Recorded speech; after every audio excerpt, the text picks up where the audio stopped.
تێچووی هەر دەرزیەک بە نزیکەی 500 دلارێکە بێت. سپاس بۆ جەنابتان و سپاس بۆ ئامادەبوونتان. نەخۆشانی هیمۆفیلیا پێویردەوام پێویستیان بە وەرگرتنی دەرزیەکەیە کە پێوترێت دەرزی فاکتەر 8 و فاکتەر 9 لە ئێستایا دووبارە قەیرانی نەمانی دەرزی ڕووی لە بنکە و نەخۆشخانەکان کردوتەوە. ئەمەش کاریگەری گەورە لەسەر ژیانی ئەم نەخۆشانە دروست دەکات و مەترسی جدی شەخاتە سەر ژیانیان.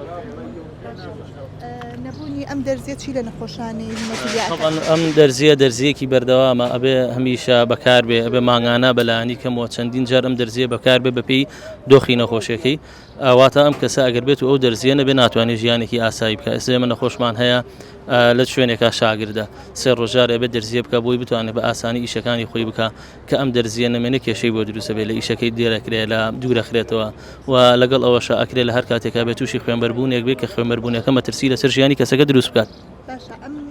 دەرزیە تێچۆکەی چەنەوە چۆن دەستەکەوێت؟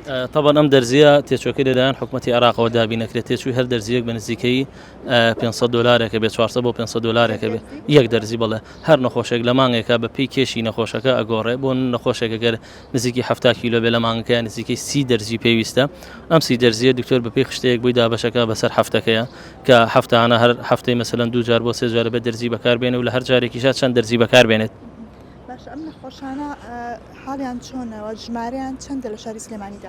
طبعا لە سنووری سلێمانی بە قەزا و ناحیەکان و بە ئیدارە سەربەخۆکانیشەوە کە بە کەلار و کفری و خانەقین و دەفەری ڕاپەڕینیشەوە نزیکی 350 نەخۆشمان هەیە بە نەخۆشی خوێنبەربوونەکان کە تا ئێستا تۆمارکراون و بەردەوام پێویستیان بە عیلاج و لە شوێنی دوورەوە بەردەوام سەردانی نەخۆشخانەی هیوا ئەکەن و تاکە سنتەرێک لەو سنوورەیە هەبێ نەخۆشخانەی هیوایە بۆ چارەسەر. داواکاری ئێوە چییە؟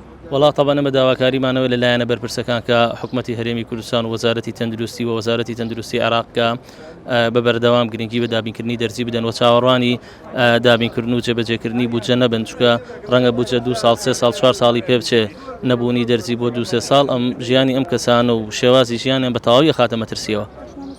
ئەو دەرزیە هیچ نەخۆشێک ناتوانێت لەسەر لەسەر شانی خۆی هینی بکات دابینی بکات؟